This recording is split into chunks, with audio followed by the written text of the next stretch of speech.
तो आज का वीडियो हम इस बारे में बनाने जा रहे हैं कि बहुत लोगों का कमेंट्स हम देख रहे थे। तो आज बहुत दिनों के बाद हमको कमेंट्स देखने का मौका मिला, तो ऐसे ही स्क्रॉल कर रहे थे तो बहुत सारा क्वेश्चन ये आया हुआ था कि भैया आपने मतलब कि ग्रेजुएशन के बिना स्टेशन मास्टर कैसे बन गए। तो उसके बारे में हम थोड़ा डिटेल से सोच रहे हैं कि आप लोग को बता दें ताकि क्लैरिटी आ जाए कि भाई ये किस तरह से हुआ। तो अभी अगर देखा जाए कि मेरा जो सर्विस मतलब यहाँ पे जो जॉब है, जॉब में अभी भी मेरा मैट्रिक ही, मेरा क्वालिफ़िकेशन जो मैट्रिक ही लिखा हुआ है। जबकि हम 2007 में मैट्रिक किए थे, 2009 में इंटर किए थे और 2000 मतलब उसके बाद ग्रेजुएशन भी किए, लेकिन बहुत सारा अड़चन के कारण कुछ मतलब दिक्कत हुआ। कंप्लीट तो हुआ लेकिन कुछ मतलब नहीं बनता है उसका। तो फाइनली मेरा मतलब अगर देखा जाए कि मेरा सर्विस रिकॉर्ड में मेरा अभी भी क्वालिफ़िकेशन जो वो मैट्रिक पास ही है। तो मैट्रिक पास है फिर भी हम स्टेशन मास्टर कैसे बन गए, ये सवाल बहुत सारा पूछा गया था। तो इसके बारे में हम पूरा डिटेल से बता रहे हैं। तो देखिए, सबसे पहले बात ये है कि मानते हैं कि मतलब स्टेशन मास्टर बनने के लिए क्वालिफ़िकेशन जो है वो ग्रेजुएशन का ज़रूरत पड़ता है, लेकिन वो ओपन से, वो बात ओपन का होता है, जो ओपन वैकेंसी निकलता है उसका बात होता है। लेकिन हम जो है ये आपका डिपार्टमेंटल जो हम दिए थे, डिपार्टमेंटल कोटा से जो एग्ज़ाम होता है उसके तहत मेरा हुआ था। आप पूछेंगे डिपार्टमेंटल क्या होता है, तो एक बार अगर आप जॉब में आते हैं तो हम ग्रुप डी में ज्वाइन किए थे, ग्रुप डी से फिर आपका ग्रुप डी पॉइंट्समैन में ज्वाइन किए थे। उसके बाद आए आपका टीएनसी में, टीएनसी मतलब ट्रेंच क्लर्क, उसमें भी मैट्रिक पास ही मांगा था, लेकिन 3 साल मिनिमम आपका सर्विस जो है 3 साल कंप्लीट होना चाहिए। तो उसमें हम एलिजिबल हो गए थे, तो हम भरे, तो उसमें मेरा हो गया। तो फाइनली मेरा ग्रेड पे कितना हो गया, 1900। पहले 1800 था, फिर 1900 हुआ। अब हमको फिर से एग्ज़ाम देने का मौका मिला, लेकिन यहाँ पे क्या क्राइटेरिया था कि आपका जो मतलब एक्सपीरियंस है, मतलब जॉब जो है मिनिमम 5 इयर्स होना चाहिए, मतलब 5 साल कंप्लीट होना चाहिए, तभी जाके आप भर सकते हैं। तो मेरा जो है जब भी फॉर्म भरे थे उस समय मेरा करीब 7 साल कंप्लीट हो गया था, 7 to 8 इयर्स करीब कंप्लीट हो गया, 8 साल कंप्लीट हो गया था। तो हम आराम से भर लिए। तो ये होता क्या है कि आपका जब मतलब मान लीजिए आप ग्रुप डी में ज्वाइन करते हैं, मतलब कुछ भी कोई भी पोस्ट पे, तो वहाँ पे बहुत सारा वैकेंसी निकलता है। सबसे पहला तो हम लेके चलते हैं जीडीसी। जीडीसी में क्या होता है, जीडीसी मतलब जीडीसी होता है।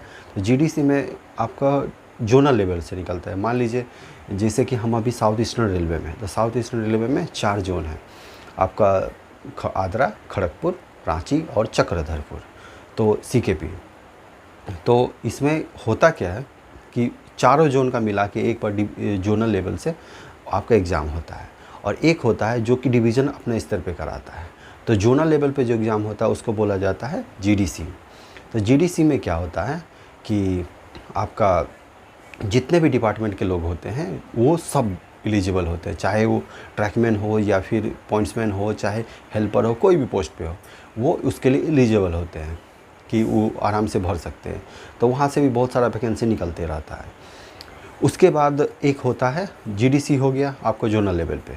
उसके बाद आते हैं नीचे, एक स्टेप नीचे, मतलब जोनल डिविजनल लेवल पे आते हैं।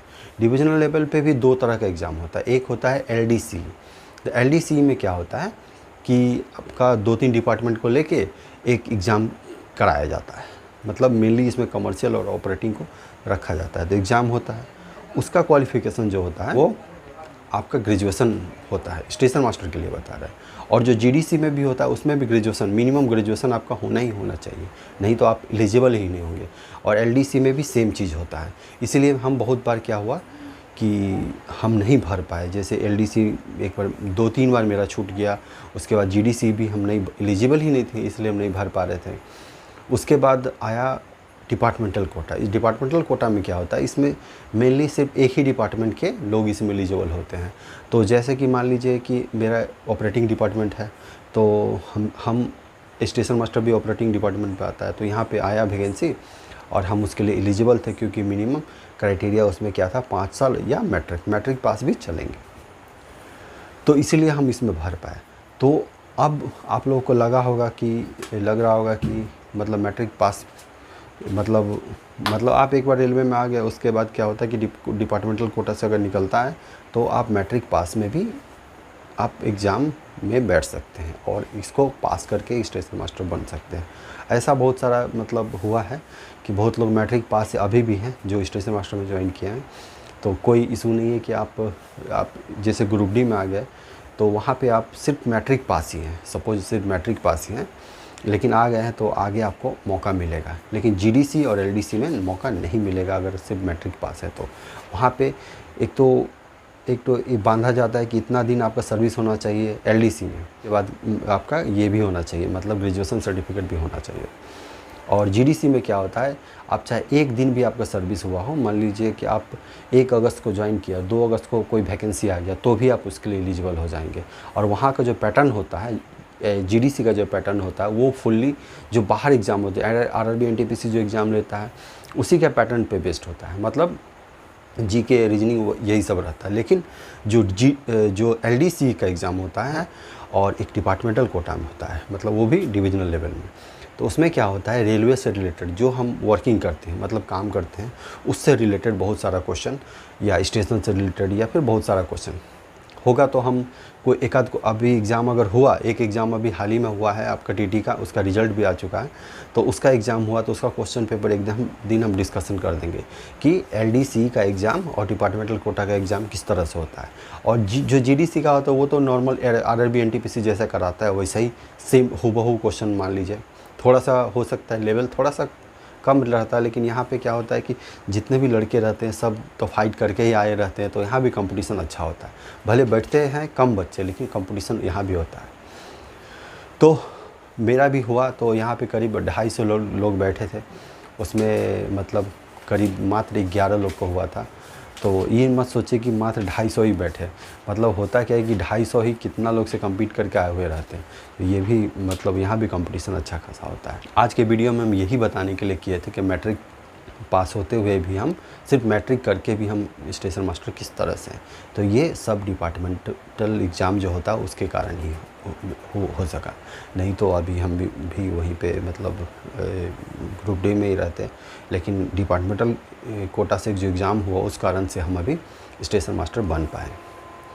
तो आज के लिए इतना, इसी कारण से हम क्या हुआ कि यही चीज़ के लिए, मतलब ये जो हमको पता था कि यहाँ पे ये होता है कि 5 साल जैसे कंप्लीट होगा वैसे ही हम एलिजिबल हो जाएंगे, इसीलिए हम आज तक ग्रेजुएशन दोबारा करने का कोशिश नहीं किया डिस्टेंस वगैरह कहीं से। लेकिन अब सोच रहे हैं कि करने का मन कर रहा है करने का। और ये देख रहे होंगे कि दाढ़ी हम बढ़ा लिए हैं, तो दाढ़ी हम बढ़ाएँ बस इसलिए कि बस बढ़ा लिए हैं, किस लिए बढ़ाएँ नहीं पता, बस बढ़ा लिए हैं।